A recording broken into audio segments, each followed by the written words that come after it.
আসসালামু আলাইকুম। আমি আপনাদের অবগতির জন্য এই ভিডিওটা করলাম। এটা একটা রাস্তা। এই রাস্তাটা দিয়ে 24 ঘন্টা মানুষ চলাচল করে।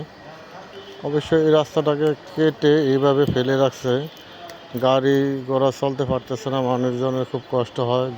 গর্ত এভাবে কাজও করে না, মানে কোনো আইন নাই দেশে, বা প্রশাসনও কিছু বলছে না, সরকারও কিছু বলছে না। যার যার ইচ্ছা মতন রাস্তাটাকে এভাবে কেটে ফেলে রাখছে। আসলে এই বিষয়ে আমাদের দেশে বা কি আইন আছে তাও আমি জানি না। আপনাদের মতামত কি, বা আপনারা কি বলতে পারবেন এই বিষয়ে? এই জনগণের ভোগান্তি বা কষ্ট, এখান থেকে একটা মাল নেওয়া বা একটা রুগী নিয়ে যাওয়ার খুবই কষ্ট।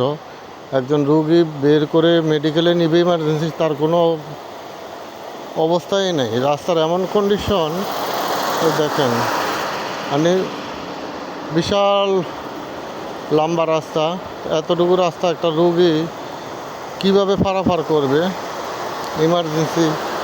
আর অনেক সময় মালামাল নিয়ে গাড়ি ঘোড়া আসা আনা জানা, মালামালগুলো কীভাবে আনা নেওয়া কেরিং করে, এই বিষয়টা আপনাদের দৃষ্টিতে রাখেন এবং আপনারা এই বিষয়টাকে অন্তত দেখবেন, পাশে থাকেন।